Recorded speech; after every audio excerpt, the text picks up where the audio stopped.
Bom, então, boa tarde aí para todo mundo. Então, nessa aula de hoje, eu vou começar fazendo uma revisão da aula passada. Eu quero também dar alguns exemplos que são interessantes, que não deu tempo para falar. E aí eu vou reformular essa questão das transformações canônicas usando uma ideia diferente, que é a ideia dos colchetes de Poisson. Então, qual que é a ideia por trás disso tudo? A gente estava numa formulação lagrangiana que é bastante interessante, bastante completa e que funciona em qualquer sistema de coordenadas, né? Independente das coordenadas que a gente escolha, as equações são sempre as mesmas. Quando a gente muda para esse formalismo hamiltoniano, o espaço de representação passa a ser o espaço de coordenadas e de momentos. E momentos estão atrelados às coordenadas, que eles são definidos, né, a partir da lagrangiana como dl de q ponto. Então, por um lado, não é esperado que as equações de movimento permaneçam invariantes para qualquer que seja o conjunto de coordenadas q e p que eu use. Então, a gente perde essa invariância das equações. Por outro lado, a gente ganha uma liberdade de poder misturar coordenadas e momentos e ter transformações mais gerais. Então, a pergunta que a gente faz é essa. Dado que eu tenho um conjunto canônico de coordenadas, onde vale as equações, qual que é o conjunto de transformações que eu posso fazer, onde novas coordenadas e novos momentos são funções de todo o resto, de Q, P e T, de tal forma que as equações preservem a forma hamiltoniana para alguma nova hamiltoniana K. Essa hamiltoniana K não precisa ser igual à hamiltoniana H original. Então, como é que a gente fez isso? Bem rapidamente, nós usamos, então, o princípio variacional para estabelecer essa equivalência. Então, o princípio variacional, ele fala que se né, a trajetória clássica, né, ela é tal que a ação é um extremo para essa trajetória. Então, pequenas variações em torno da trajetória clássica, com os extremos fixos, deve se anular, e está num ponto de extremo. Então, se isso deve valer para o novo sistema de coordenadas, então eu espero a mesma coisa acontecendo em termos dos novos Qs e dos Qs. Então, a maneira de conectar uma coisa com a outra é através dessa expressão aqui em cima. Né? A gente fala que a ação, né, a lagrangiana, escrita nas coordenadas originais, ela deve ser igual à lagrangiana nas novas coordenadas, a menos de uma função que é uma derivada total de uma função que depende dos dois conjuntos de coordenadas. Então, se a gente faz a variação integra de T1 até T2 para calculação, faz a variação dos dois lados. Então, quando isso aqui for zero, então isso aqui vai ser zero se eu impor a condição de contorno apropriada. Então, essa é a relação mais geral que existe entre esse conjunto de coordenadas. Então, escrevendo o df dt explicitamente, como del f del q, q ponto, mais del f del qzão, qzão ponto, mais del f del t, a gente compara termo a termo e a gente vê que a solução desse sistema é dada por esse conjunto de relações aqui. Então, isso aqui define implicitamente a transformação canônica. Então, se isso for satisfeito, vale todo esse argumento variacional de cima, e a gente vê que a nova hamiltoniana não é simplesmente a hamiltoniana original calculada das novas coordenadas, mas se a transformação for dependente do tempo, ela adquire um termo adicional aqui. Segunda coisa que nós vimos foi que existe uma forma modificada do princípio variacional, onde a gente pode, em vez de escrever a lagrangiana como pq ponto menos h, a gente pode escrever como menos qt ponto menos k, por exemplo. Isso aqui também, essa forma também leva as mesmas equações de movimento, só que com esse formato a gente exige que os momentos sejam fixos nos extremos da trajetória. É uma formulação, vamos dizer assim, no espaço de momentos, em vez de ser no espaço de coordenadas. Então, a gente pode exigir mesmo tipo de relação funcional. Então, se a gente integra isso aqui, né, dos dois lados, e faz a variação, então, quando a variação da ação for zero, com esses caras iguais a zero, então, né, note que a função agora depende de Qzinho e de Pzão, então eu vou ter a variação zero da nova, né, lagrangiana, quando os momentos forem fixos nos extremos. Então, novamente, escrevendo df dt como del f del t, que ponto, del f de Pzão, Pzão ponto, mais del f del t, a gente vê que essas são as relações que devem ser satisfeitas. Então, essas funções são chamadas de funções geratrizes, né? Então, existem 4 famílias de função geratriz, né? A gente pode colocar o princípio variacional do jeito, da forma usual dos dois lados, a gente tem um tipo de relação, e pode deixar a forma usual nas coordenadas originais e a modificada nas novas, ou inverter, usar a forma modificada nas novas e forma original nas novas coordenadas, ou as duas modificadas. Então, são 4 maneiras de fazer a mesma coisa, cada uma delas dá relações ligeiramente diferentes para as transformações canônicas. Então, a hamiltoniana é sempre a original mais df dt, mas as conexões, né, que definem implicitamente a transformação canônica mudam um pouquinho, né, tem umas diferenças de sinais, e a gente tem que ter isso em mente quando for aplicar esse método. Então, deixa eu rever alguns exemplos rápidos aqui que a gente viu aula passada, só repassar. Eu quero fazer uns 2 ou 3 exemplos novos, e depois eu vou refazer essa conta de um outro jeito. Professor, como que a gente faz mesmo para verificar se uma transformação é canônica ou não? Então, a gente não sabe ainda, né? Isso eu vou falar na segunda metade da aula. Aqui, beleza. nós temos formas de gerar transformações que são, com certeza, canônicas. Então, para qualquer que seja essas funções que você invente, você usa essas regras de transformação implícita, e a transformação que vai sair daí é canônica. Mas, dado uma transformação, como saber se ela é canônica ou não, né? Então, por essa forma que eu estou introduzindo, a única maneira de saber seria achar uma função geratriz para aquela transformação que você tem em mente. Mas tem um outro jeito de fazer, eu vou falar isso daqui a pouquinho. Tá, outra dúvida, existe alguma maneira, algum teorema, alguma coisa parecida que faça a gente escolher transformações canônicas úteis?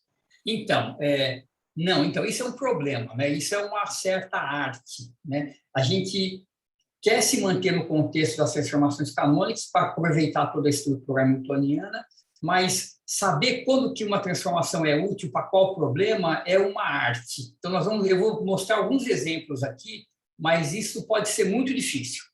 Tá? Mas a gente vai ver que tem uma maneira de utilizar essas ideias em teoria de perturbação, fazer transformações canônicas próximas da identidade para ir corrigindo o problema. A gente vai chegar lá nas próximas aulas.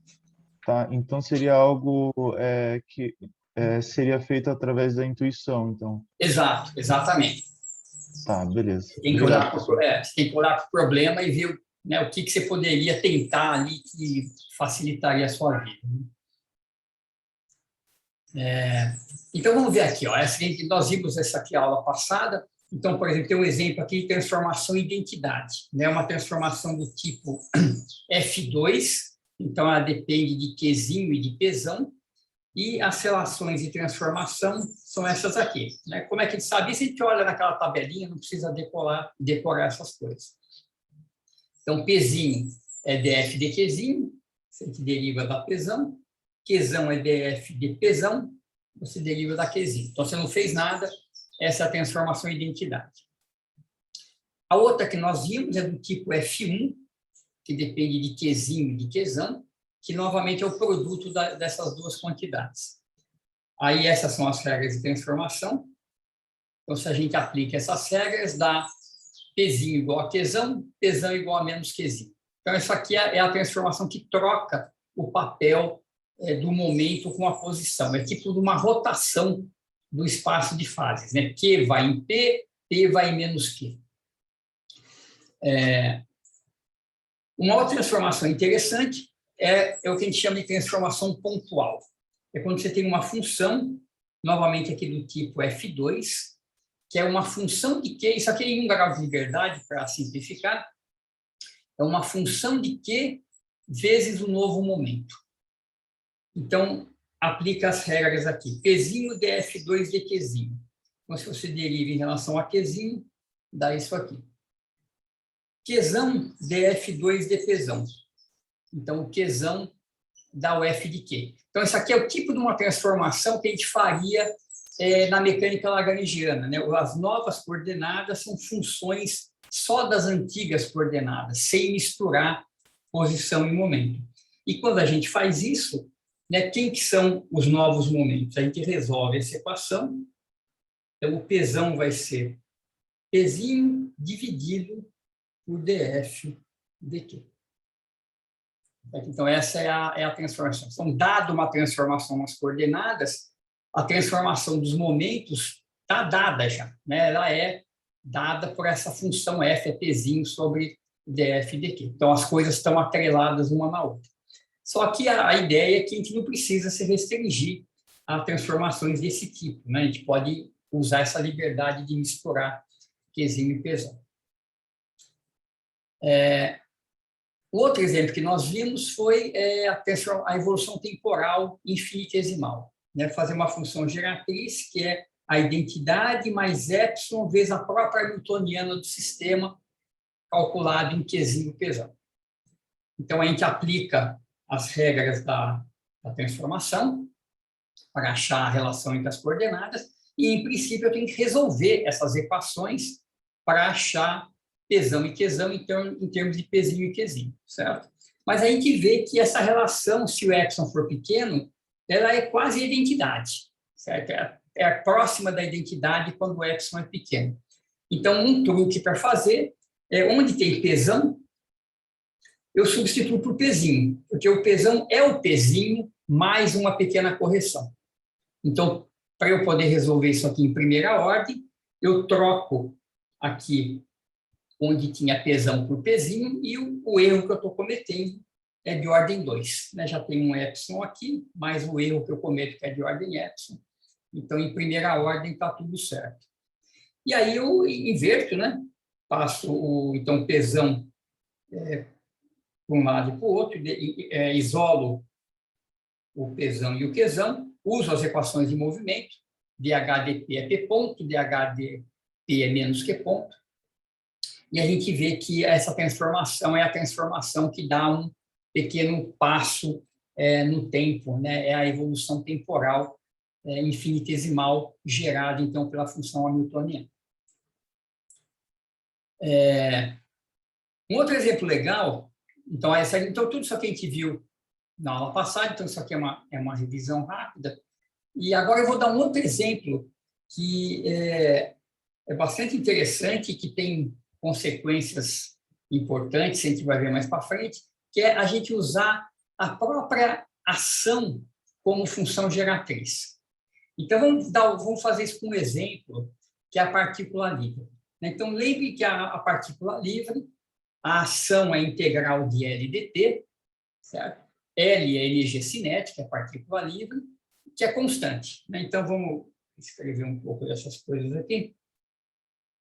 Então, aqui, L é a própria energia cinética, mv2 sobre 2, ou mq ponto ao quadrado sobre 2, né? Vamos escrever nessa notação.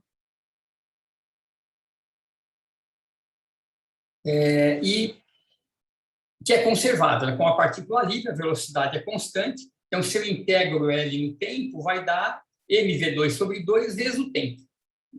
E essa velocidade a gente escreve, então, em termos da posição inicial e final, como xf menos xi sobre t.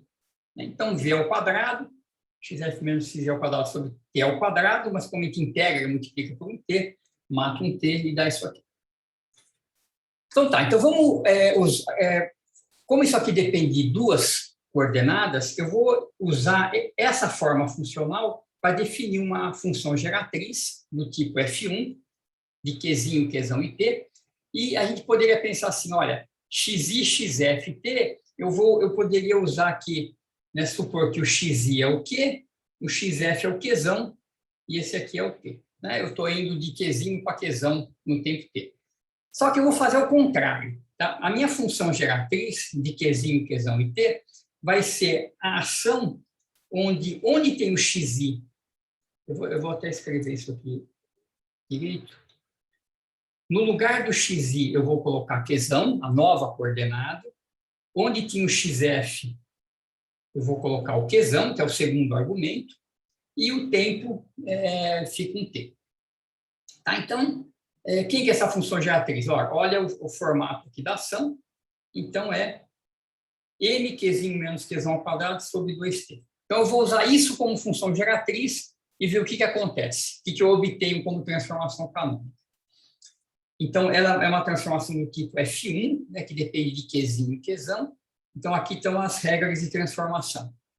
Então, Pzinho de f1 de Qzinho, deriva aqui, cai um 2, m Qzinho menos Qzão sobre t.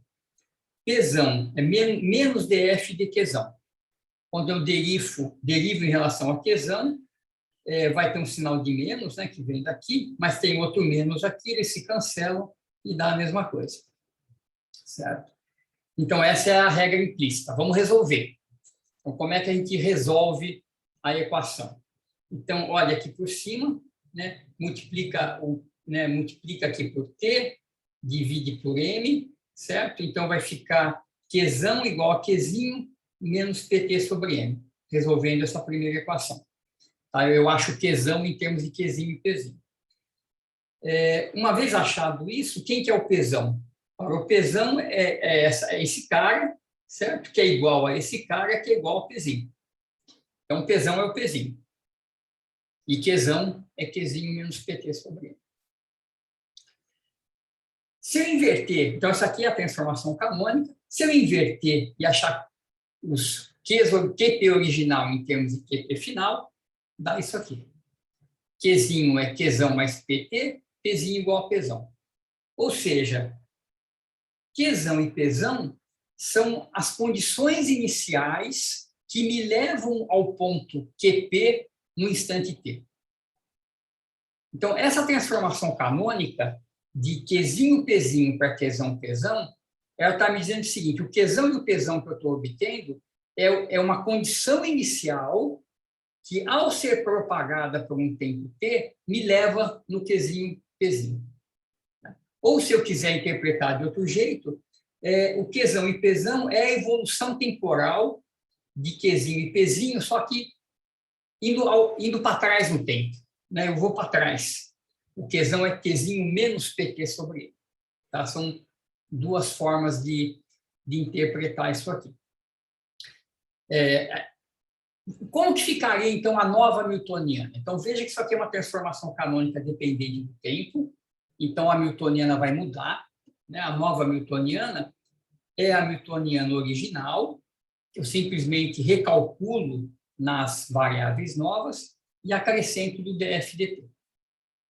Então, vamos lá. Aqui está a transformação. Qzinho, Pzinho para Qzão e Pzão. Então, eu vou calcular o h nessas coordenadas. Então, deixa eu escrever já aqui do lado. O h é Pzinho ao quadrado sobre 2m. Quando eu calculo nas novas coordenadas, como Pzinho igual a Pzão, isso aqui vai dar Pzão ao quadrado sobre 2m. Quem que é o df dt?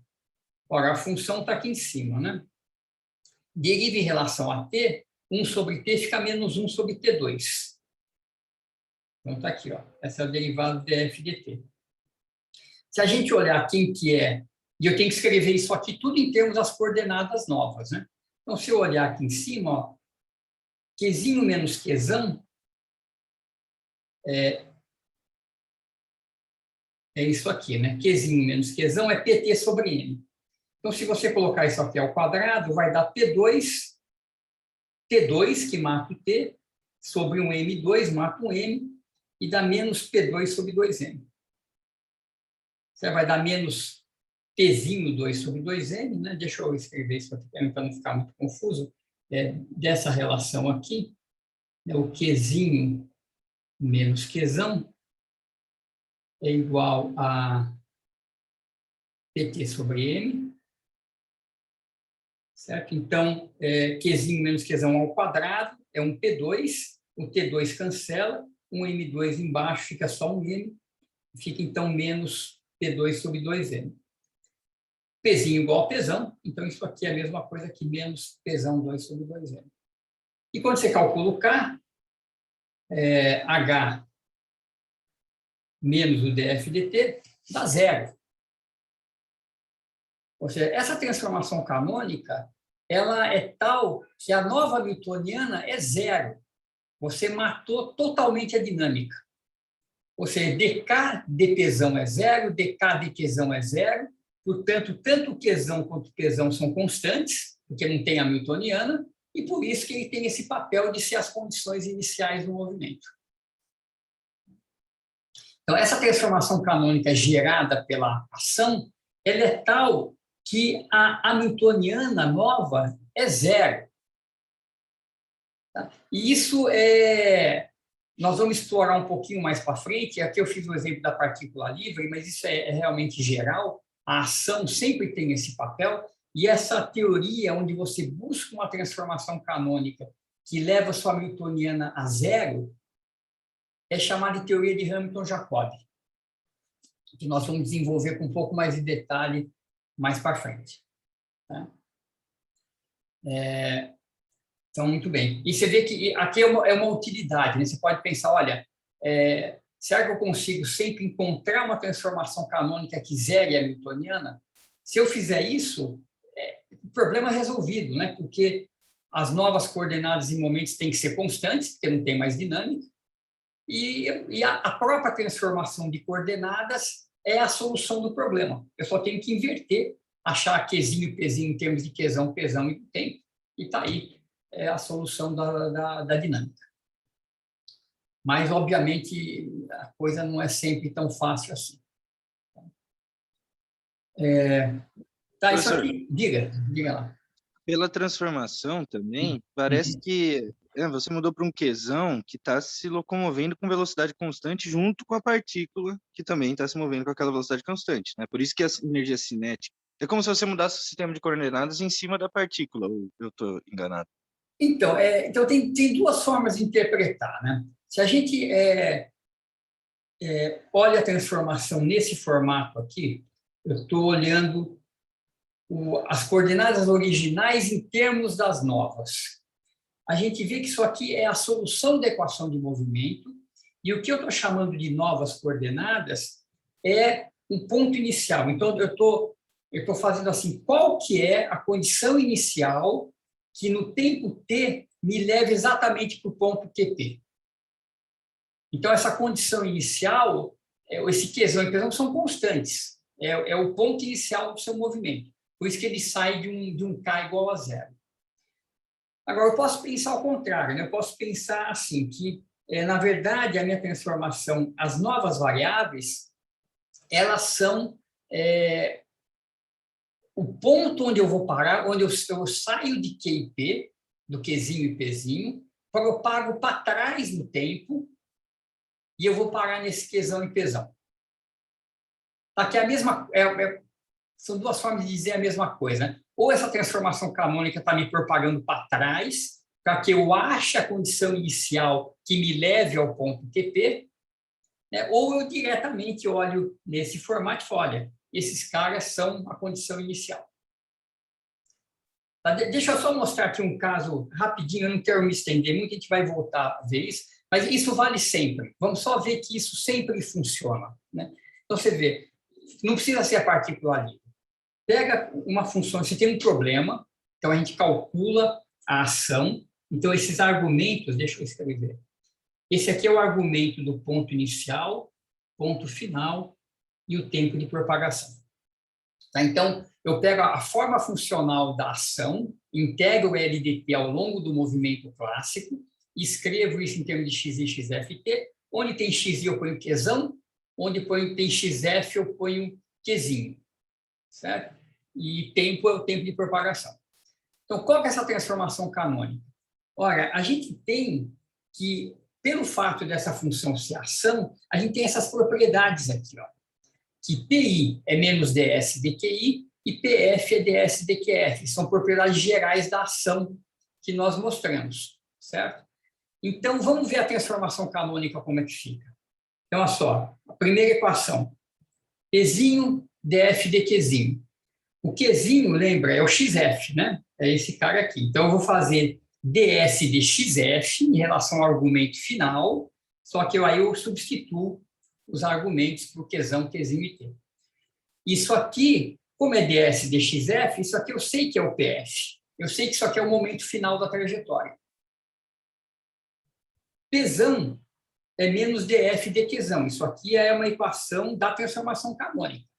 Mas agora, o F é a própria ação. Derivar em relação a Qzão é derivar em relação a xi, é o ponto inicial. Certo? Então, menos df de xi. df de xi é menos QI, é menos PI, certo? Usa essa equação aqui. Menos com menos dá mais, você vai ter o PI. Então, qual que é a interpretação? Ora, você... o ponto XF, né, o ponto... Eu estou misturando X e Q aqui, né? O ponto QP, quem que ele é? O P é o momento final e o Q, olha só, é o ponto final. Então, QP são os pontos finais dessa trajetória. Qzão é o ponto inicial e Pzão é o momento inicial. Então, isso aqui é o seguinte, ó, eu estou nesse ponto, PQ, o Qzão e o Pzão que eu estou, para os quais eu estou transformando, me dão o ponto inicial que propaga para esse ponto exatamente no tempo T. Tá? Pela própria forma, pelas próprias propriedades da ação. Eu estou usando a ação que tem essas propriedades como função geratriz. Né? Então, ele me leva automaticamente a esse tipo de situação. A gente vai ver que, a gente vai desenvolver isso aqui um pouco mais para frente, que, nesse caso genérico, a nova newtoniana, que é K mais df dt, é sempre zero. Tá? A gente sempre zera a newtoniana.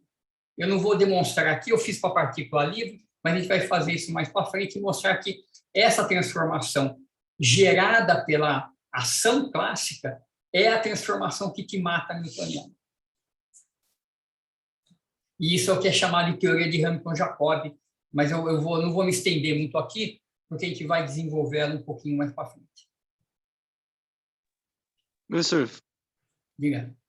Ficou mais claro, sim. Só queria mais uma pergunta. Por que tem algum argumento do porquê que você pode... Porque eu acho estranho, né? Colocar o ponto inicial e o ponto final em coordenadas diferentes, né? E continuar chamando de ação e continuar tendo aquelas propriedades. É direto e sou eu que não estou enxergando? Então, ou tem algum... Então, aqui na partícula livre ficou claro, porque olha só, aqui eu fiz um caso explícito, né? Eu peguei essa função, eu podia ter falado assim, vamos calcular o que acontece, qual que é a transformação canônica gerada por essa função geratriz aqui, e não falar para vocês que isso aqui é assim. Aí eu falei porque é interessante falar, porque ele tem um gancho depois, mas vamos pegar e usar essa transformação canônica. Uma transformação canônica dependente do tempo, tem um T explícito ali. Faço a transformação canônica e eu chego nessas relações aqui. Aqui, ó. Então, a gente vê aqui que, de fato, pelo menos para esse exemplo, Qzão e Pzão são coordenados em momentos iniciais da partícula livre. Né? É a coordenada inicial e o momento final que me leva a esse Qzinho e esse Pzinho. Certo? Não tem erro aqui. É um exemplo explícito. Né? E daí depois você pode vir a perceber que é a ação escrita nessas coordenadas. Isso, exato, isso. Eu podia ter feito o exercício ao contrário. Faz assim, vê o que dá e depois reconhece isso como sendo ação. Já no segundo você já reconhece de primeira, tanto que você usa essas propriedades. Exato. Então, aqui eu estou falando isso que a gente fez ali é geral, porque o fato de eu ter essas derivadas que vão entrar na regra da transformação canônica, de fato, estão ligadas com essas propriedades da ação. Então, o Pzinho é o momento final dessa trajetória, o Pzão é o momento inicial dessa trajetória, e, portanto, como Qzinho é o XF, o Pzinho é o PF, né? Então, essa aqui é a trajetória que saiu daqui e veio para lá. Porque você, né? Porque, de fato, aqui, essa trajetória que eu estou olhando aqui, eu só sei que ela saiu daqui e saiu desse ponto, veio para esse ponto um tempo T. Então, eu achei essa trajetória, calculei a ação. Aí eu descubro que os momentos associados a esses caras são, de fato, o momento final e o momento inicial, então fechou a trajetória. Tá certo, professor. Você vê que calcular esse S não é simples. Eu tenho que escrever as equações de movimento, eu tenho que achar uma solução que me ligue esse ponto nesse ponto no tempo T, calcular L de que ponto, ou usando a formulação hamiltoniana, ao longo dessa trajetória, e integrar no tempo de 0 até T. É isso que a gente faz para a partícula livre, que é muito fácil, mas, em geral, pode ser uma conta bem complicada. Então, achar essa ação, essa função de atriz, pode ser um negócio complicadíssimo. E a gente vê que, de fato, para calcular a ação, eu tenho que primeiro resolver a trajetória. Se eu já resolvi a trajetória, por que eu vou fazer toda essa conta? Então, é uma coisa um pouco circular. Então, nem sempre é útil. Mas ele tem uma... a gente vai ver. Quando chegar na teoria de Rampo de Jacob, a gente vai explorar um pouquinho melhor essas propriedades aqui. Muito bem. Tem um último exemplo aqui. Um último exemplo que eu vou tirar isso aqui da manga, não vou dizer de onde eu encontrei isso aqui, mas só para mostrar como que isso pode ser interessante. Então, último exemplo. Imagine que eu tenho um oscilador harmônico e eu tenho essa ideia. Será que tem uma transformação canônica que me ajude a resolver o problema? Nesse caso tem. Nesse caso, nem precisaria, né? É simples de resolver de qualquer forma, mas essa transformação canônica aqui, de Qzinho e de Qzão, M ômega Q2 sobre 2 cotangente de Qzão. Essa é uma transformação canônica interessante, a gente vai falar um pouco mais sobre ela, aqui eu só vou jogar ela aqui para a gente ver o que acontece. Tá? Então, vamos ver, vamos escrever as equações da transformação e resolver. Então, Pzinho, df de Qzinho. Então, deriva aqui, cai em 2, M ômega Q cotangente de Qzão. Pzão, isso aqui é do tipo F1, né, de Qzinho e Qzão. Pzão menos df de Qzão. Então, a derivada da cotangente é menos 1 sobre seno ao quadrado. Com esse menos, cancela e fica mais. Então, essa é a transformação implícita, e eu vou resolver agora, eu vou resolver das coordenadas novas, das originais, para as novas, que é mais fácil de fazer o inverso. Então, olha só, dessa primeira equação aqui, deixa eu ver onde é que eu começo, daqui. Então, vamos olhar essa segunda equação. Eu tenho o Pzão, deixa eu ver aqui,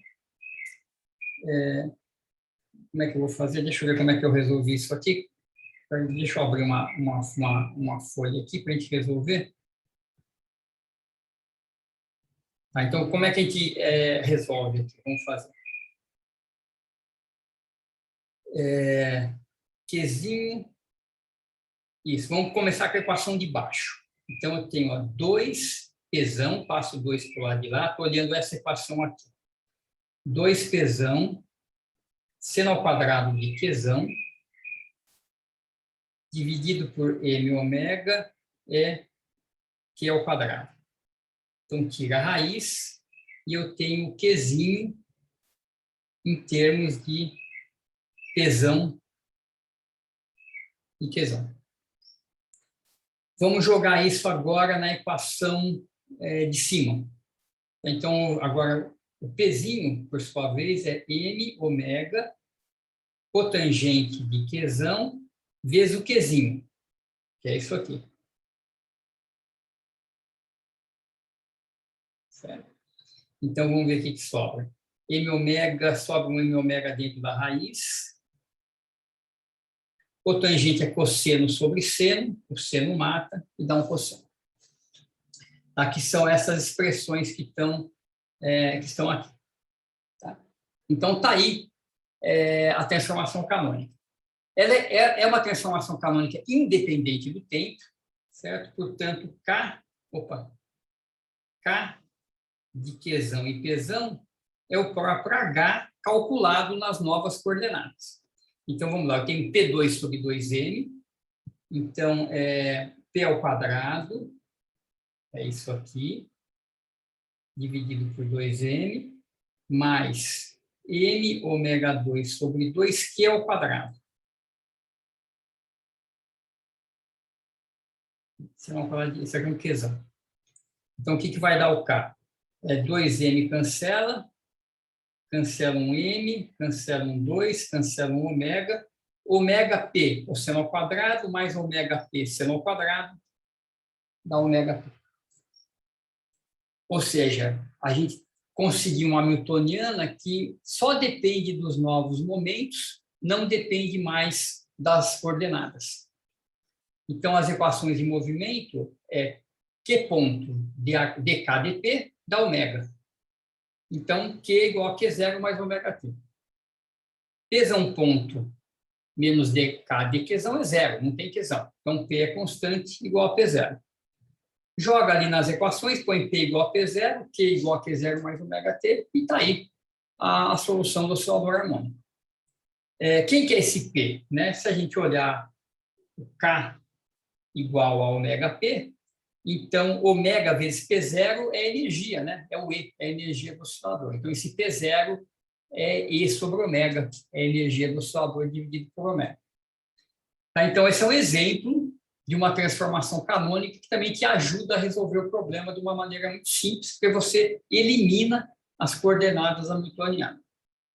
Então, da onde veio essa inspiração? Veio justamente que você tem Q2 e P2, né? Se você tiver um seno quadrado, com um cosseno quadrado ali, você consegue sumir com alguns termos. Então, dá para construir com essa ideia na cabeça e chegar naquela fórmula lá. Então, em particular, você vê que o Qzão, ele é um ângulo, certo? Ele está dentro de um cosseno e de um seno. O P, ele tem dimensão de energia dividido por ômega, ou seja, de energia dividido por tempo, energia vezes tempo, certo? Energia por ômega é energia vezes tempo é a mesma unidade da ação, né? Integral de E de dt, E de energia, integral de dt dá tempo. Então, isso aqui é um ângulo e uma ação. Então, essas variáveis P0 e Q0 são chamadas de variáveis de ângulo e ação. E a gente vai também falar mais sobre elas mais para frente. Aqui é um exemplo simples onde elas aparecem.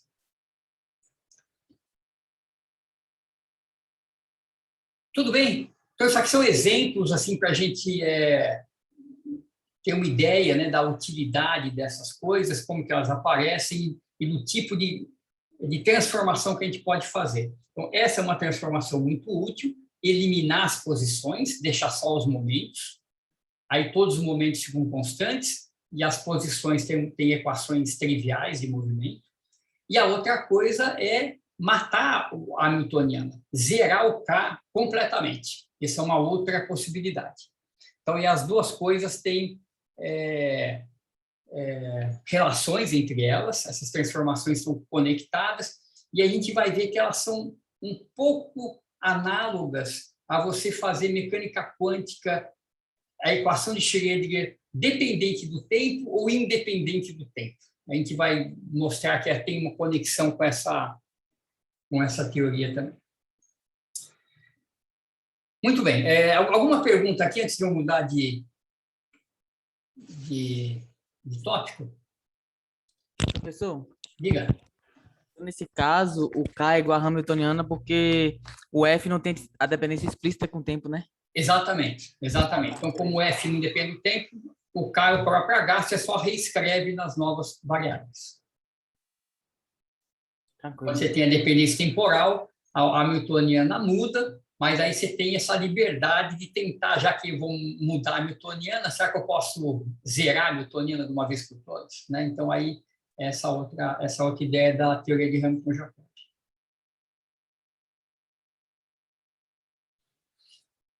Muito bem. Então, vamos lá. Então, vamos passar então, para a pergunta, não sei quem foi, se foi o Lucas, o Alan, que é como que eu sei que uma transformação é canônica? Tá? Então, eu dou uma transformação para vocês. Eu falo, olha, está aqui, seja QI, essa função de QIP, PI, essa função de QIP, I de 1 até N, e eu quero saber se isso é canônico ou não. Como é que eu faço? Então, vamos lá. Eu vou fazer essa conta agora na força bruta para ver o que aparece. Tá? Então, o que eu vou fazer? Vou calcular que ponto. QI ponto deve ser igual a dk dpi para algum K. Então, vamos ver se a gente consegue, em que condições isso aparece. Então, eu deixei isso tudo pronto para não ficar escrevendo essa álgebra toda, mas vamos lá. Então, quem que é o QI ponto? Então, regra da cadeia. dqi, dqk, qk ponto, soma em K. Então, vou usar a convenção de soma sobre índices repetidos, isso aqui está somado sobre K, mais dqi, dpk, pk ponto. Certo? Muito bem, usa as equações de movimento. Q ponto, dh, dpk. P ponto menos dh, dqk. Joga aqui. Eu vou fazer, notem que eu estou começando aqui com uma transformação independente do tempo. Tá? Eu estou tirando o tempo fora para essa primeira versão, depois eu vou fazer o cálculo completo com o tempo também. Então, primeiro, transformação independente do tempo. Então está aqui. Esse é o Q ponto. O K, então, é o próprio H, calculado nas novas coordenadas, não tem aquele termo extra. Ou, se eu inverter, né, o H de Qzinho, Pzinho, é o K calculado na transformação inversa, certo? De Qzão em Pzão. Então, tá. Então, o que eu quero fazer é escrever esses caras em termos do K, certo? Então, vamos lá. Quem que é DH? Então, esse termo aqui, DH-DPK. Então, ele está aberto aqui embaixo. Então, eu faço DK, DQ, DQ, DP, DK, DPzão, DPzão, DPzinho. Certo? Então, deriva tudo em relação a Pzinho e faz regra da cadeia somando em L. Então, agora tem esse índice L que está somado. DK, DQL, DQL, DPK, etc. A outra derivada, mesma coisa, DH, DQK, novamente, regra da cadeia, né, escrevendo em termos da função casal. E aí eu jogo esses caras aqui. Né? Então, esse sujeito aqui, enter aqui, esse sujeito aqui, enter aqui, e está aqui essa equaçãozona que eu copiei para a gente não precisar se debater aqui com as equações. Então, aqui, ó, dqzão, dqzinho, e aqui entra o dH-dpk. Menos dqi-dpk, e aqui entra o dH-dqk. Certo? Joga tudo aí dentro. E agora eu vou reagrupar esses termos, coletando tudo que tem dk-dq e tudo que tem dk-dp. Então, olha só, dk-dq tem esse produto, aqui está aqui dentro, e eu tenho também esse produto aqui de Qzão. Você vê aqui os Q estão derivados em relação aos P's, e aqui é Q e P. Aqui deixa eu ver, DK. Aqui acho que tem deixa eu ver se tem algum erro aqui aqui tem um erro, né? Isso aqui é tudo QK, né? Aqui está errado. Isso aqui, ó, é QK. Vou corrigir depois. Deixa eu escrever aqui por cima. Não percebi que tinha esse erro. Isso aqui é Q, isso aqui é Q. Tá? Essa hamiltoniana aqui entrou. Essa aqui que tem os P's é a de cima. Então, voltando lá. Então, esse em evidência, Q com P, esses dois. Esse em evidência tem um sinal de menos, Q com P, que está aqui. Tá? Mesma coisa para DH-DPL. Então, põe em evidência e coleta os outros dois termos que estão aqui. Tá? Então, essa é a regra da cadeia, força bruta, está tudo escrito aí em termos das dependências de Qzão e Pzão com Qzinho e Pzinho e da nova hamiltoniana. Se você fizer a mesma conta com P ponto, então P ponto, né, começa aqui de cima. dP, dQk, QK ponto, dP, dPk, QK ponto. Escreve em termos de equação de movimento, volta tudo, faz o mesmo processo, vai chegar nessa equação aqui. Tá? Então, essas são as derivadas. Essa é a dependência temporal. Então, quando que isso vai ser canônico? Então, vamos lá. Então, primeiro, antes de eu colocar essa condição, eu vou definir. Então, essas funções que aparecem aqui, elas são todas muito, muito parecidas. Você vê que são derivadas, né, em relação a Q e P. Onde é que está? Certo? Sempre derivada em relação a Q e P. Todo mundo, aqui também, aqui também. Então, eu vou definir o seguinte.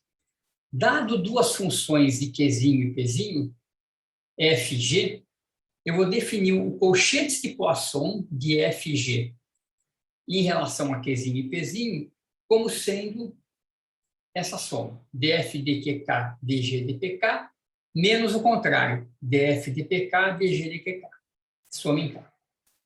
Então, isso aqui é o colchetes de Poisson. Então, se a gente usa essa definição, a gente vê que esse cara aqui, que é somado, a soma está no índice de baixo, certo? No K. Então, essa soma sobre K é o colchetes de Poisson de QI com QL, certo? Eu pego essa transformação de coordenadas da coordenada I com a coordenada L. Esse aqui é o colchetes de Poisson de QI com PL. Esse aqui de baixo é o colchetes de Poisson de Q. Aqui também tem uns índices errados, eu preciso corrigir, tem um deles é I aqui, né? É sempre I e L. Eu vou depois corrigir, isso aqui é PI, né? Com QL. Depois eu corrijo esses. Então, isso aqui é o colchete de Poisson de PI com QL, e esse aqui de PI com PL. Então, para que a gente tenha a equação que a gente quer, o que eu quero? Eu quero que Q ponto seja dk dp, certo? Então, eu tenho que ter, deixa eu deixar assim para a gente olhar, eu tenho que ter colchetes de Poisson de QI com QL igual a 0, e colchetes de Poisson de QI com PL igual a delta e L, certo? Por quê? Porque eu quero que sobre apenas dk dpi. QI ponto tem que ser dk dpi. Então, isso aqui tem que ser uma delta de IL. Lembre que está somado sobre L, certo? E mesma coisa para a equação de baixo. P ponto tem que ser menos dk dqi, certo? Então, eu tenho que matar o colchete de Poisson de PI com PL, igual a 0, e o colchete de Poisson de PI com QL tem que ser menos delta IL, certo? Com isso, eu mato os termos adicionais e sobra exatamente QI ponto igual a dk dpi, PI ponto menos dk dqi. Então, notem a semelhança que tem essas relações aqui com o comutador em mecânica quântica. Comutador de Q com P é IH cortado, Q comuta com Q, P comuta com P. Além disso, você veja que essas duas condições aqui, elas, na verdade, são a mesma, né? O parênteses de Poisson, se você troca F com G, você ganha um sinal. O parênteses de Poisson de F com G é menos o parênteses de Poisson de G com F. Você só troca os termos de lugar. Então, aqui, como está P com Q, se eu trocar Q com P, dá mais delta, que é igual à relação de cima. Tá? Então, qual que é a condição para que a transformação seja canônica? São essas aqui. Que os cochetes de Poisson de Q com Q e de P com P sejam zero, e o cochete de Poisson de Q com P, QI com PL, é delta IL. Ele só é diferente de zero se for o mesmo cara. Q1 com P1 é 1.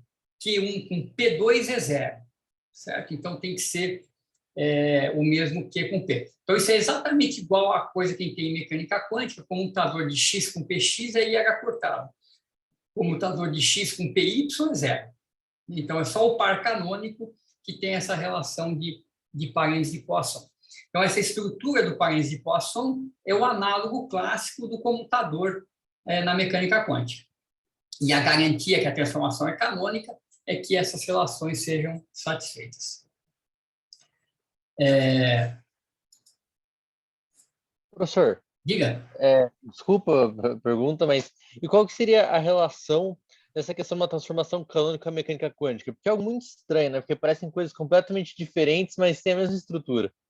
Isso, então. Então, a relação, na verdade, não é muito completa. Tem várias coisas interessantes que aparecem aí. O que acontece é assim, dá para mostrar que transformações canônicas lineares, então, quando o Q e o P é uma função, Qzão e o Pzão são funções lineares do Qzinho e do Pzinho, isso equivale a uma transformação unitária em mecânica quântica. Então, é como se você, por exemplo, a transformação que troca Q com P, né, ela é basicamente uma transformação que te leva da representação de coordenadas para a representação de momentos. Mas transformações canônicas são mais gerais, porque nada impede que essas relações sejam não lineares, né? A próprio exemplo que eu dei do oscilador harmônico é super não linear. Qzinho é raiz de Pzão, cosseno de Qzão. Né? Então, a relação existe, mas ela é limitada. Agora, é muito curioso que você vê que aqui, esse cochete de Poisson, ele é definido para qualquer função de Q e P, certo? Então, eu posso calcular, por exemplo, seja F, vou trocar de cor aqui, F igual a QK, o próprio Q, G igual a PL. Então, uma das coordenadas e algum dos outros momentos. Quem que é o cochete de Poisson de F com G? Então, vai ser o cochete de QK com PL. Então, se a gente olhar a definição, isso aqui é soma, deixa eu usar um outro índice aqui, I, de 1 até N, é dQK, dQI, dPL, dPI, menos o contrário, dQK, dPI, dPL, dQI. Então, o que vai dar isso aqui? Ó? Essa derivada dQK, dQI só é diferente de zero quando I igual a K, certo? dQK, dQK e dá 1. E, então, isso aqui vai ser essa derivada aqui é uma delta IK. Essa derivada aqui é uma delta IL, certo? E essas duas são nulas, porque Q não depende de P, P não depende de Q. Então, como eu estou somando sobre I, eu tenho uma soma sobre delta IK, delta IL, o resultado é uma delta KL. Então, o cochete de Poisson de QK com PL é delta KL. Então, as próprias coordenadas originais, na sua base, vamos dizer assim, estou calculando em relação aos próprios Qs e Ps, ela já satisfaz essa relação. Parênteses de Poisson de QK com P, então de Q1 com P1 é 1, Q1 com P2 é 0.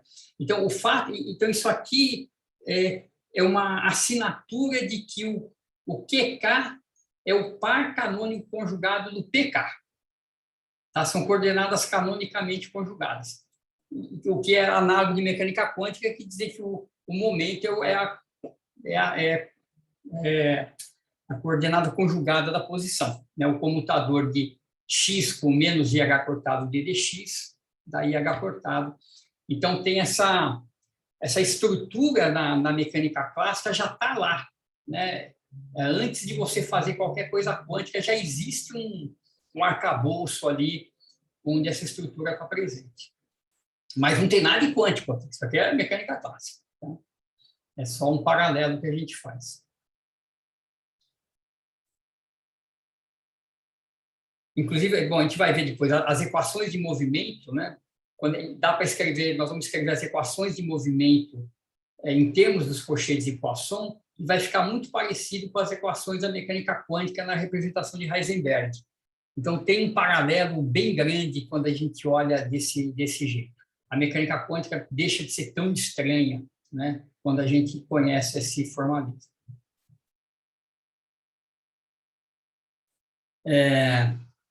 Muito bem. Então, deixa eu fazer o seguinte, eu vou refazer essa conta agora, essa calculeira toda de regra da cadeia, eu vou refazer, supondo que a transformação pode depender do tempo, mas eu vou fazer usando o formalismo de variáveis simpléticas. Vou fazer tudo no espaço de fase, numa notação muito mais compacta e mais geral, que dá para a gente enxergar a mesma conta que eu fiz aqui, de um jeito um pouquinho mais elegante. Tá? Então, eu vou simplesmente refazer isso, mas eu vou supor agora transformações gerais, que podem depender do tempo também. Então, vamos ver aqui. Ó. Então, transformações dependentes do tempo. E eu vou, então, usar essa notação. Deixa eu só ver qual que é a variável. Tá. Estou olhando aqui para seguir a mesma notação.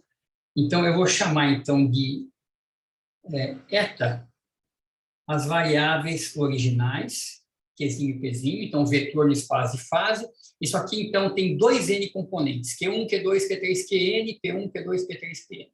Eu vou representar em blocos n por n dessa forma. Coluna de n de Qs, coluna de n de Ps.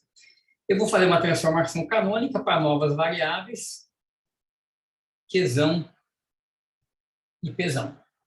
Eu vou chamar de Xi. O operador gradiente, quando eu indicar d de eta, eu vou estar de uma função, quando eu fizer o gradiente de uma função, né, eu vou estar indicando isso aqui, né, d de Q1, d de Qn, d de P1, d de Pn. Aqui eu vou representar também assim, para ficar mais compacto. Então, muito bem. Então, o que eu quero fazer? O que eu calculei lá? Eu calculei o Q ponto e o P ponto. Então, eu vou calcular o Xi ponto, certo? Então, eu quero calcular, vou pegar uma das componentes do Xi. Antes de eu calcular, deixa eu só lembrar aqui as equações de movimento, né? Quem que é eta ponto? É J del H del eta. Tá? Em termos de coordenadas, isso é assim, ó. Eta I ponto é J I K del H del eta K. Tá? Essa é o significado dessa notação vetorial que está na linha de cima. Esse J é aquela matriz simplética fundamental que tem esses blocos N por N, 0, 0, identidade menos a identidade na diagonal contrária. Certo? Então, isso aqui dá conta de escrever Q ponto igual a DHDP, P ponto menos DHDP. Então, vamos lá. Então, eu quero calcular Xi ponto. Então, vamos ver. Vocês me acompanham aqui para eu não errar nas derivadas. Então, Xi ponto é dxi e d. Então, o xi, lembra, essa transformação aqui. Deixa eu só escrever mais essa linha aqui. O xi, então, vai ser uma função do eta. Essa é a transformação canônica. Qzão e pzão em termos de qzinho e pzão. Então, xi ponto, eu faço dxi de eta k ponto. E o eta k ponto, eu substituo del xi del eta k por essa equação aqui de cima. Certo? Então, vai ser JKL del H del eta L. Somando sempre em índice repetido. Somado em K, somado em L. E agora eu troco a derivada de H por K. Certo? Então, deixa eu novamente seguir minha anotação. Deixa eu olhar aqui para ver a minha convenção de sinais. Só um segundo. Aqui. Então, o K, a nova newtoniana, K de Qzão e Pzão, eu sei que vai ser H escrito em termos de eta de xi e t, certo? H pode depender do tempo explicitamente também, então pego o H, reescrevo nas novas coordenadas, mas como a transformação pode depender do tempo, que eu esqueci inclusive de colocar aqui, deixa eu colocar, essa transformação pode depender do tempo. Eu sei que o K não vai ser H, tá? Vai ter uma correção. Eu vou escrever essa correção, por enquanto, como uma função A que eu vou determinar. Tá? Vou deixar essa função aí, porque eu já sei pela teoria anterior que quando a transformação depende do tempo, o K não é só o H. Então, muito bem. Essa relação aqui eu posso também inverter, como a gente fez. Eu posso escrever o H de eta e de t como sendo K, calculado na transformação, menos o A. Certo? Então, só vou e volto, né? Ou escrevo em termos de xi, o K em termos de xi, muda tudo que está à direita para xi, ou escrevo o H em termos de eta, muda tudo que está à direita para de xi para eta. Tá? Então, vamos lá. Então, diga. A transformação dependente do tempo ali não muda a derivada? Não deveria ter uma derivada parcial também? Tem, eu esqueci. Muito bem lembrado. Gente, eu já estava esquecendo. Já. Deixa eu colocar ela aqui. Falta um... então, abaixar isso aqui. Falta aqui... falta, deixa eu ver como é que eu faço aqui. Passar isso para cá também. Vai ficar meio apertado aqui, mas acho que dá. Isso, falta aqui mais del xi, del t. Eu estava realmente esquecendo esse cara. Vamos só ajeitar aqui. Mais del xi, del t. Beleza. Isso. Então tá. Então agora o que eu quero fazer é só trocar a derivada de H em relação a eta pela derivada de K, certo? Em relação a eta. Então o dH de eta, então vamos ver, vão me acompanhando aí para eu não errar.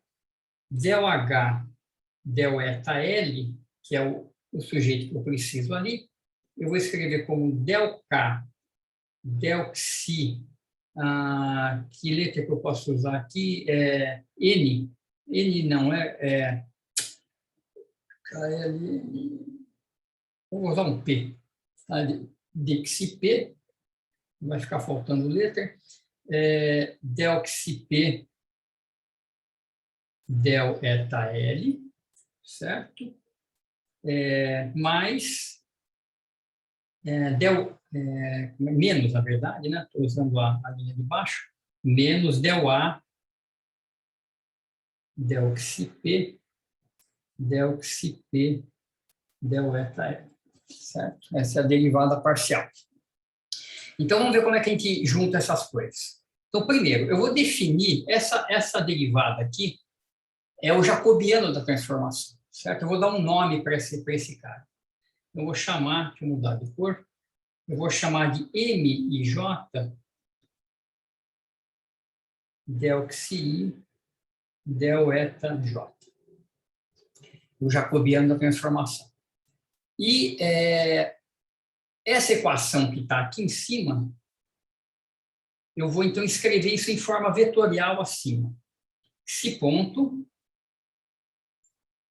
igual. Então, o que eu tenho? Eu tenho MJ vezes gradiente de H.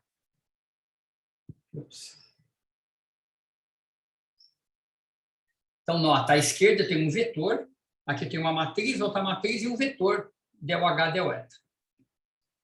Mais del xi, del t.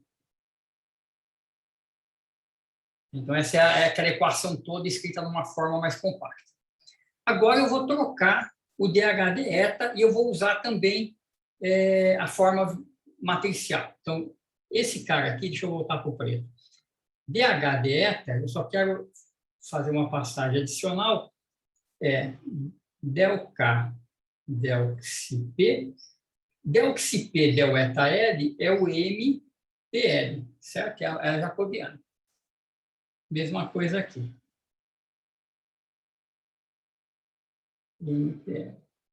Então, como é que fica isso aqui na forma matricial? Ora, isso aqui está somado em L. Nota que o vetor, isso aqui é um vetor, isso aqui é um vetor e a matriz está à direita, certo? Eu estou somando em P no primeiro índice. Então, isso aqui em forma vetorial é del H, del eta, igual a M transposto del K, del xi. Tá? Porque eu tenho que, eu tenho que fazer a soma. Deixa eu fazer uma passagem adicional aqui para ficar mais claro isso. Isso aqui é del K, del xi, aplicado. Como é que é a história aqui? Deixa eu fazer aqui em cima mesmo. Eu posso escrever essa matriz aqui como M transposto LP. Certo? M transposto LP é o MPL. E agora sim, eu tenho a matriz LP vezes o vetor XP. Certo? Então, quando eu uso a notação matricial, eu tenho que colocar aqui M transposto vezes esse vetor. E mesma coisa aqui. M transposto del A, del xi. Tá? Só porque o índice de soma é no primeiro, não no segundo. Então, eu tenho que transpor para somar no segundo diminutivo. Muito bem, eu vou jogar esse cara na equação de cima. Então, eu vou ter que esse ponto igual a MJ. Então, onde tem dH de eta, eu vou pegar esse primeiro termo, del K, del xi. Aí eu tenho o segundo termo, que vai ficar de outra linha de baixo, MJ, então menos, na verdade, M transposto del A, del xi, certo? Então, coloquei o dH de xi e ainda tenho o del xi, del t. Certo? Essa é a equação completa. Se o del xi, del t, se a transformação fosse independente do tempo, o que aconteceria? Não teria esse termo e nem teria a correção em A, só teria a equação de cima, certo? Mas agora eu tenho, porque eu quero corrigir tudo. Então, quando que isso aqui é simplético? Qual que é a equação de movimento nas novas coordenadas? Eu quero que esse cara, esse ponto, seja igual a J del K del xi. Certo? Essa é a equação canônica nas novas coordenadas. Então, as condições para isso são as seguintes. M transposto tem que ser igual a J, porque aí eu pego esse cara aqui igual a J e tenho exatamente o que eu quero, e os dois termos seguintes têm que se cancelar. M transposto, então, que está aqui. Opa, desculpa. Como isso tem que ser igual a J, então fica J del A del xi igual adeoxi-delta. Então, essa condição aqui, eu vou mostrar para vocês, isso aqui é exatamente aquelas condições do colchete de Poisson. Isso aqui é uma maneira diferente de escrever aquelas relações dos colchetes de Poisson. Isso implica que a matriz jacobiana é o que a gente chama de uma matriz simplética, que satisfaz essa propriedade. E a equação de baixo é uma equação para calcular a correção hamiltoniana. Então, dada a transformação, eu resolvo essa segunda equação para calcular o A, que eu tenho que corrigir na hamiltoniana. Tá, então, novamente, nessa transformação não depende do tempo, dxdt é zero, o A igual a zero, e, portanto, eu só tenho uma condição de cima que é equivalente à equação dos colchetes de Poisson. Certo? Então, eu só preciso mostrar essa última identidade do colchete, só mostrar que o colchete de Poisson é equivalente a isso aqui, para fechar essa parte. Então, isso aqui, então, minha afirmação é que isso aqui é equivalente à relação dos colchetes. Certo? Então, vamos ver isso. Vamos mostrar essa última passagem. Então, ó, quem que é o colchete de Poisson de duas funções? F com G. Então, lembra, né? É uma soma em K, df dq, dg dp, menos o oposto, df dp, dg dq. Então, vendo aqui isso aqui, eu posso escrever assim, ó, isso é equivalente ao gradiente de f, que vai ter f dq e df dp, então os pedaços do gradiente estão distribuídos aqui, j dg df. Vamos ver que isso aqui é verdade. Eu vou fazer isso aqui para um grau de liberdade só, para a gente se convencer. O df deta, na verdade, eu precisaria ter um transposto aqui. Né? df deta é df dq, df dp, certo? É o vetorzinho aqui na linha. J é isso aqui. E G, dg dq, dg dp.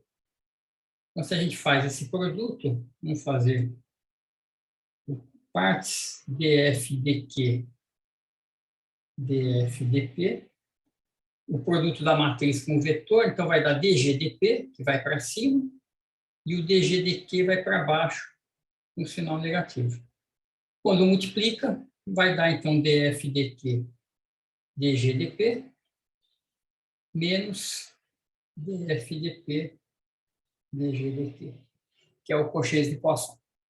Tá, então, em mais coordenadas, é só colocar os vetores, colocar as matrizezinhas ali, e a coisa funciona também do mesmo jeito. Então, você vê, aqui, a minha condição, então, da transformação ser canônica escrita, em termos da matriz jacobiana, vamos escrever ela explicitamente, então, aqui, né? MJ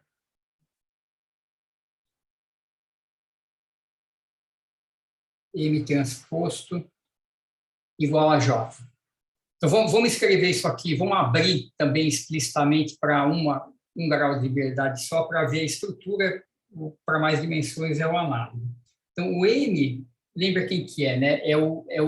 É a matriz jacobiana, é o dxi e deta J.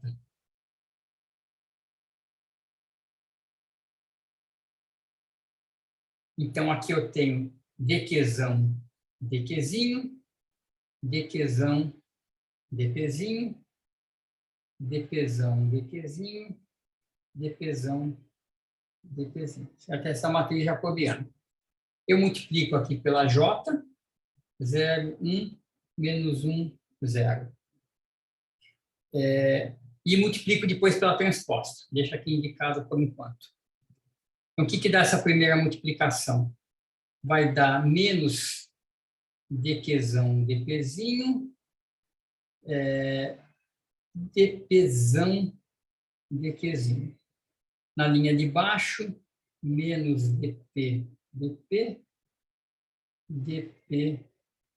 Opa, alguma coisa eu fiz errada aqui. A primeira linha, dq, aqui é q.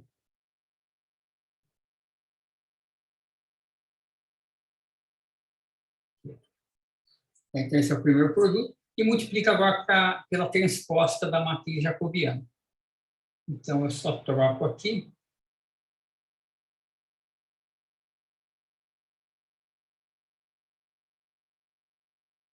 Isso aqui vai dar uma outra matriz, certo? Então, essa matriz, eu quero que seja igual à matriz J.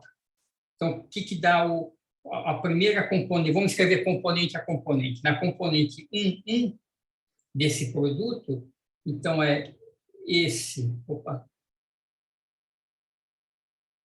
com esse com esse, certo? Então, fica dqzão, dqzinho, dqzão, dpzinho, pegando esse cara com esse, e agora subtrai o outro.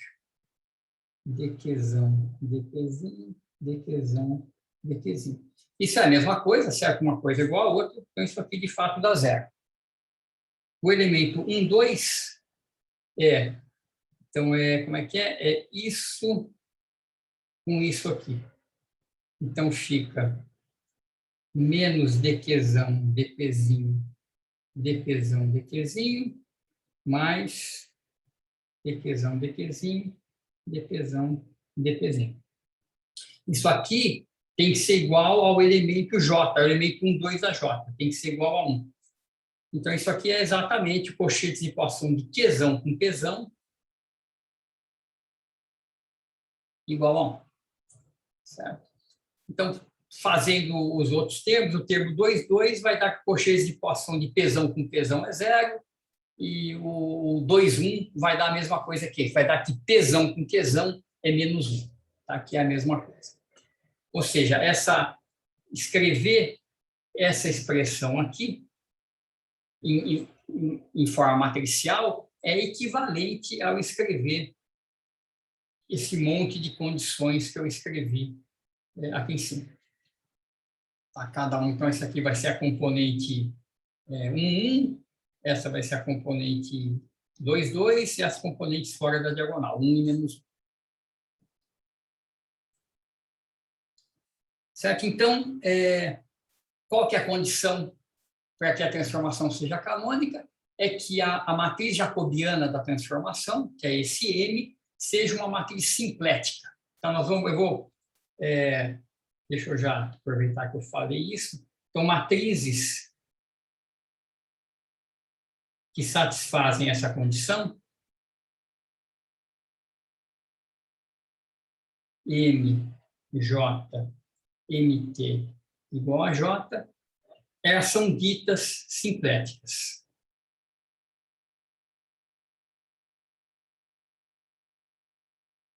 Então, essas são matrizes simpléticas. Então, a propriedade da transformação canônica, você calcula a matriz jacobiana, vê se ela é uma matriz simplética, se ela satisfaz essa condição. Se satisfizer, beleza, sua transformação é canônica e você pode usar e manter o seu formalismo hamiltoniano.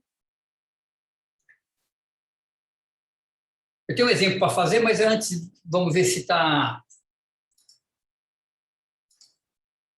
clara essa conta aqui, se ficou confuso, quer que eu volte um pouco.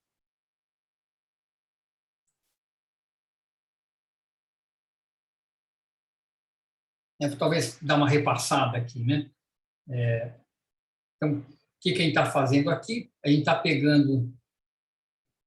escrevendo Q e P ao mesmo tempo, né, para não ter que fazer equação por Q ponto e por P ponto. Então, a gente faz a equação por eta ponto, de uma vez por todas, ou do psi ponto. Né? Então, a gente tem uma transformação das variáveis originais para as variáveis novas, que pode depender do tempo. Eu quero saber quem que é o psi ponto. Então, faz regra da cadeia, usa as equações de movimento para eta ponto, e aí eu escrevo essa derivada dH de eta em termos de K, né? Mantendo em mente que o H não é necessariamente igual ao K, porque a transformação depende do tempo. Então, adiciono uma função que eu vou descobrir qual é. Então, escreve essa expressão, H igual a K menos A. Então, dH de eta escreve em termos de dK de xi e dA de xi, e monta essas estruturas de forma matricial, né? Então, o xi ponto acaba sendo igual, então, a essa equação toda aqui. Então, essa é a parte simples, se não tiver essa transformação dependente do tempo. Simplesmente o dH de eta vira M transposto dK de xi, substitui aqui. Mas como tem a parte da dependência temporal, então tem esses dois termos novos que aparecem. Então, como eu quero que xi ponto seja J dK de xi, então eu imponho que isso aqui seja J e que isso aqui tudo seja zero. Então, como isso aqui já vai ser J, então eu vou ter que J de A de xi igual a de xi dt. Então, essa é a condição de ser canônica, essa é a correção da hamiltoniana que você tem que tirar uma vez que a transformação é canônica.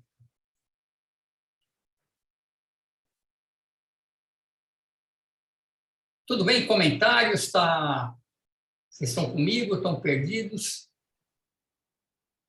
Professor, o xi ponto ser o J del K del xi é da mesma forma que antes, né? Qual que era a variável? O eta exatamente. é igual. É a forma de resolver, né? A gente viu nas aulas anteriores, né? Eu tinha esquecido. Isso, exato. Isso aqui é só uma forma compacta de escrever que o Q ponto é DOH del P e o P ponto é menos DOH del Q. O gradiente é DH de Q e DH de P. E o J inverte, né? E troca o sinal. Então, o Q ponto fica com DH de P, o P ponto fica com menos DH de Q. Então, é só um truque para escrever as equações no formato compacto. Então, aparece essa matrizinha J para dar conta do sinal e para trocar Q com P, né? O Q ponto depende da derivada em P e o P ponto da derivada em Q. Então, tem que trocar o gradiente de lugar, né? Basicamente. Então, E as contas saem tudo junto, né? Já sai junto para as duas. Isso, exatamente. Sai uma conta só para as duas. Então, nessa notação vetorial, né, então as equações de movimento ficam nessa forma compacta, e a gente sabe que, para o xi ser canônico, tem que ter a mesma forma, que xi ponto tem que ser J dK de xi. Essa é isso que nós estamos chamando de transformação canônica. Ela mantém a mesma forma das equações de movimento para algum K. Então, aqui, como eu coloquei uma transformação dependente do tempo, então, até aqui, isso aqui é a regra da cadeia, certo? Aqui eu uso a equação de movimento, mas agora eu tenho que trocar o H pelo K. Então, aqui tem esse detalhe de que a gente sabe que o K não vai ser o H, a gente já viu isso, então eu coloco uma função adicional A que eu vou tentar determinar quem é. Então, aí simplesmente faz regra da cadeia, dH dK escreve em termos de dK, dxi de eta, papapá, né? E coloca a coisa de uma forma matricial. E é útil, né, definir essa matriz jacobiana que aparece em todo lugar, todas essas derivadas aí acabam aparecendo. Então está aqui o primeiro passo, regra da cadeia mais equação de movimento, isso aqui seria o eta ponto, e aí troca o H pelo K. Então, dH de eta é M transposto dK de xi e a parte do A. Joga lá e impõe que é canônico. Então, isso aqui é exatamente a mesma conta que a gente fez aqui em cima, é essa conta aqui, só que feita de uma forma mais compacta. A gente pegou aqui o Q ponto, faz regra da cadeia, usa a equação de movimento, depois escreve o H em termos do K, substitui e tira as condições. Então, lá é um pouco mais complicado, porque tem a correção na hamiltoniana. Então, tem um pedaço a mais que aparece. Então, além de ter essa condição de que a matriz jacobiana seja simplética, né, para a gente ter isso aqui igual a J, a gente tem que matar esse termo aqui, senão não dá canônico. Mas matar esse termo implica em achar exatamente a correção que a gente precisa para o hamiltoniano. E a gente vê, né, quando dxi não depende do tempo, o dA dxi é zero, então A é zero, ou A é uma constante, né, que não atrapalha em nada na dinâmica. Vamos fazer um exemplo para ver como é que isso funciona. Deixa eu pegar ele aqui.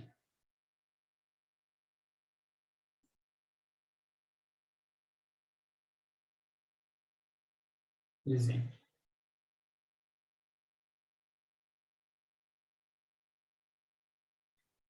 Deixa eu ver qual que é o exemplo.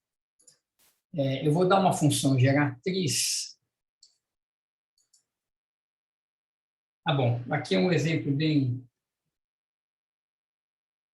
simples. É uma função geratriz do tipo 2, de Qzinho e Pzão, que é o seguinte, ó, é Qzinho, Pzão, mais P2, P dividido por 2. Tá? Então, eu vou primeiro dar a função geratriz, achar a transformação canônica e depois verificar que ela satisfaz cochetes de equação zero, etc.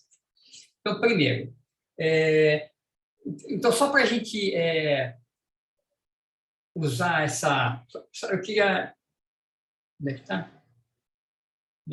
Aqui. Eu queria primeiro mostrar o seguinte. Quando a gente usa funções geratrizes, a correção na hamiltoniana é df/dt, certo? Eu quero mostrar para vocês que essa correção bate com a correção A que a gente está colocando aqui. Tá? Então, vamos ver se a gente consegue fazer o exemplo completo aqui. Então, essa é a função geratriz. Então, primeiro, quem que é a transformação canônica? Pzinho é df de Qzinho, que é Pzão. Qzão é df de Pzão, que é Qzinho mais Pzão T. Essas são as equações de transformação. Então, vamos resolver. Então, Pzão igual a Pzinho. E, portanto, Qzão é Qzinho mais Pzinho T. É tipo uma partícula livre que a gente fez antes. Então, essa é a transformação de coordenadas dependentes do tempo. Quem que é df/dt, que seria a correção que a gente faz na hamiltoniana? df/dt é P2 sobre 2. Então, seja lá qual vejam que a transformação ser canônica ou não tem nada a ver com a hamiltoniana. É uma propriedade da transformação. Ela pode ser útil ou não, dependendo da hamiltoniana que você tem. Tá? Aqui, então, esquece a dinâmica. Falando, vê essa transformação aqui se ela é canônica. Então, tem SF2, essa é a transformação. Essa é a correção que a gente faz que a gente faria com a hamiltoniana. Será que essa transformação é canônica? Será que cochetes de equação de Q com P vai dar 1? Então, a gente tem que calcular isso aqui. É um grau de liberdade só. Então, tem que fazer essa conta. Então, vamos lá. Então, dqzinho é 1. dpzinho é 1 também. Menos dpzinho é P. Agora, Pzão não depende de Qzinho, é 0. Então, isso aqui, de fato, dá 1. E, beleza, a transformação é canônica. Não preciso checar que Q com Q é 0 e P com P é 0, porque só tem uma coordenada, então, obviamente, vai dar 0. Certo? Muito bem. Agora que eu vi que a transformação é canônica, qual que é a correção que eu preciso fazer na hamiltoniana de acordo com essa teoria aqui? Então, eu tenho que calcular A, dado por essa equação. J de A de xi é de xi dt. Então, agora eu tenho que calcular J del A del xi igual a del xi del t. Vamos escrever essa equação, calcular o A e ver se dá a mesma coisa que o df2 dt. Certo? Então, vamos lá. J dA de xi é dA de qzão, dA de pzão. Isso tem que ser igual a del qzão del t, del pzão del t. Essa é a equação. Então, na verdade, é um par de equações, né? Então, a equação na primeira linha é que del A del pzão tem que ser igual a del qzão del t, e na segunda, não, a isso. E na segunda linha é que menos dA de qzão igual a del pzão del t. Então, a gente olha aqui na transformação, pzão não depende do tempo, então isso aqui é zero, portanto, A não depende de qzão, e d qzão dt é pzinho. E pzinho é o pzão, certo? Para escrever em termos das coordenadas apropriadas. Pzinho é o próprio pzão. Então, del A del pzão é pzão, portanto, A é P2 sobre 2. Integra aqui e dá exatamente o que a gente tinha lá em cima. Tá? Então, se a gente está com a transformação canônica dada, né, Q de Qzão de Qzinho, Pzinho, T, Pzão de Qzinho, Pzinho e T. O que eu faço para trabalhar com essas transformações? Né? Então, o resumo. Então, dadas essas transformações,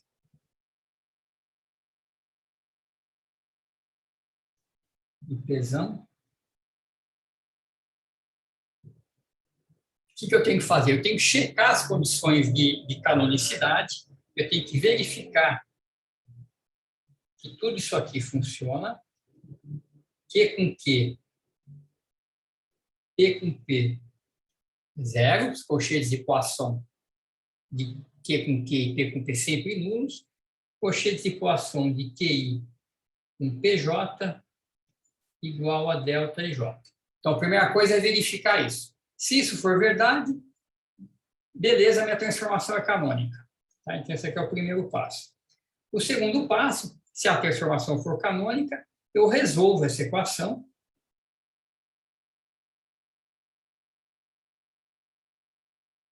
Certo? Então, eu tenho dxi dt, dqzão dt, dpzão dt, eu tenho esses caras, integro essa equação e tiro A, que é a correção na minha hamiltoniana, para eu poder montar K igual a H mais A.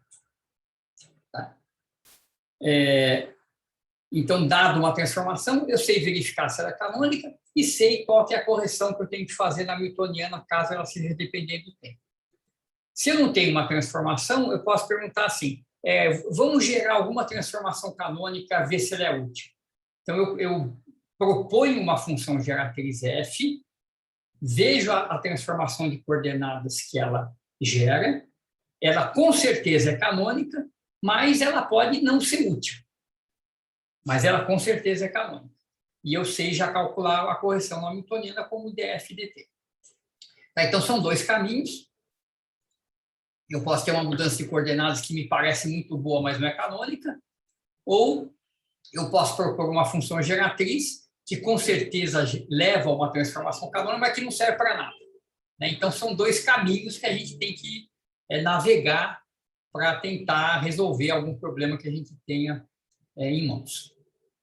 Essa é a filosofia dessa coisa toda. Eu quero falar duas coisinhas rápidas só antes de terminar, que são as seguintes. Alguma pergunta primeiro aqui, antes de eu preciso de mais 2 minutos só e eu já encerro por hoje. Professor, uma coisa rápida. Uhum. Se eu tenho a função geratriz, esse segundo passo não seria necessário, né? Isso é caso eu conheça só a transformação sem saber a função geratriz. Isso, exatamente, exatamente. Se você tem se você tem a transformação, mas não sabe quem é a geratriz, você tem que fazer essa conta. Se você tem a função geratriz, é só calcular o DF/dt e pronto. Tá, tudo bem, obrigado.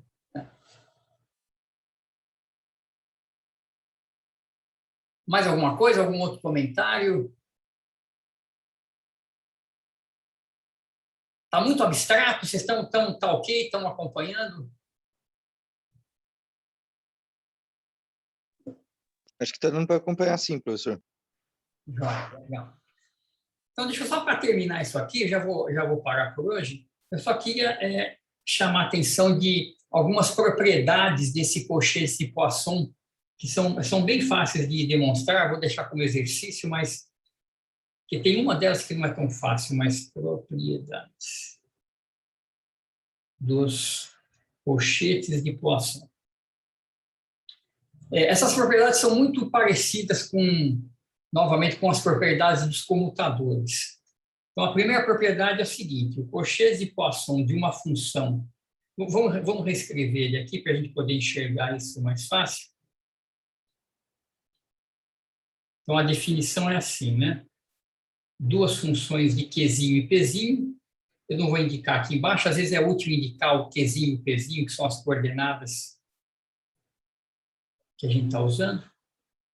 Então, é df dq dg dp menos df dp dg dq.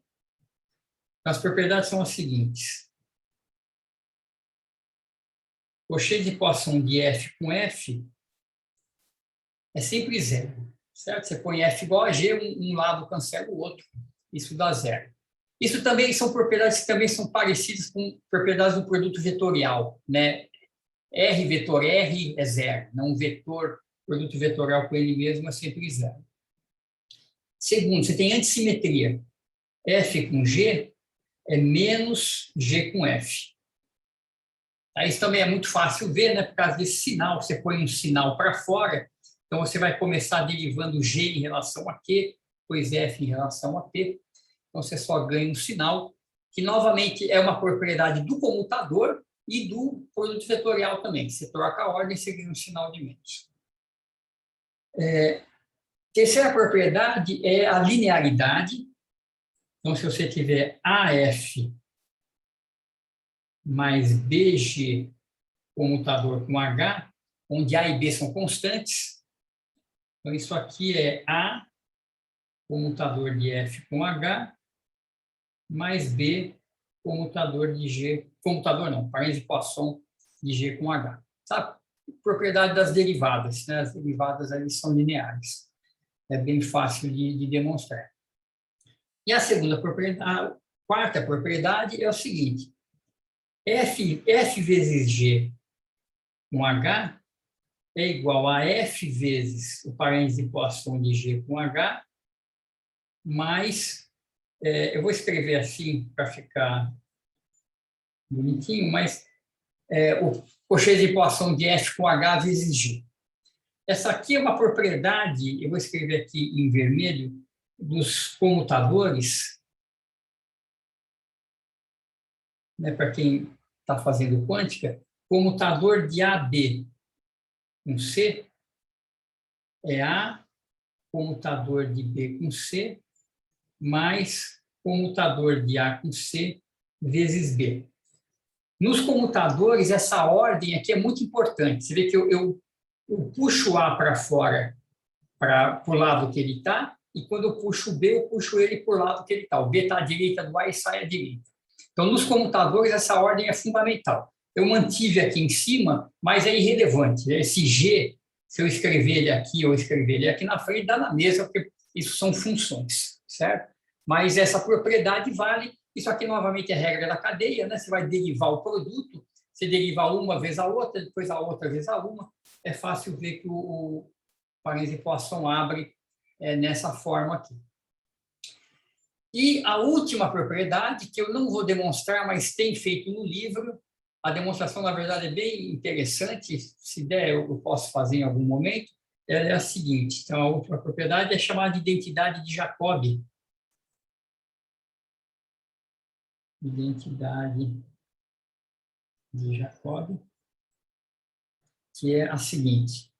O parênteses de Poisson, deixa eu fazer isso melhor.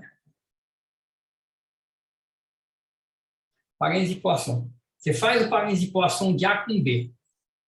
Isso dá uma certa função. E você toma o parênteses de Poisson disso com C. Então, você tem 3 funções. Calcula A com B, o resultado disso com C. Depois você faz o parênteses de Poisson de B com C. B com C. Isso com A, mais C com A, B, isso aqui é 0. Veja que eu estou usando uma ordem cíclica, né? Eu estou puxando o A para fora, jogando para cá, depois puxo o B para fora, puxa para cá.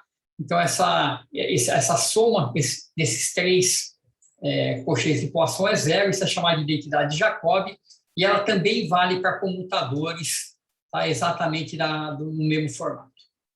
Então, tem uma analogia muito grande, realmente, do cochete de Poisson para os comutadores em mecânica quântica. Eu não vou demonstrar isso aqui, porque ia demorar um certo tempo, mas quem quiser ver a demonstração, isso está feito aqui no livro, mas eu peguei isso de um artigo que está publicado na qual que é a revista? Aquela American Journal of Physics, e quem fez essa demonstração que eu coloquei aqui é o Nivaldo, que é um professor da Federal Fluminense, uma demonstração bem bonitinha, bem elegante, dessa propriedade que não é tão fácil de provar. Então, acho que é isso por hoje. Então, qual que é o plano aqui da semana que vem? Então, na sexta-feira a gente faz alguns exercícios para treinar um pouco isso, mas eu vou escrever as equações de movimento de um jeito que é parecido com mecânica quântica, com a formulação de Heisenberg, usando os cochetes de Poisson. E nós vamos ver um pouquinho de... Deixa eu ver se é agora já.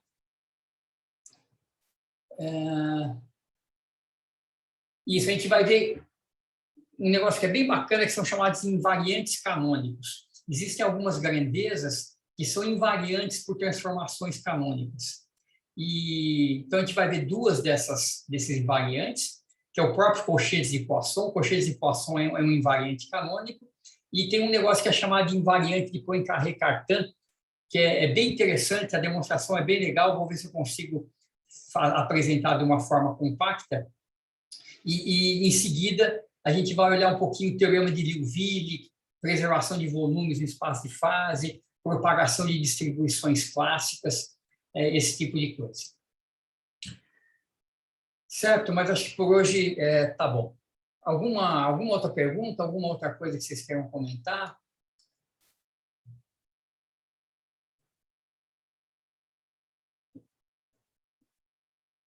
Ok.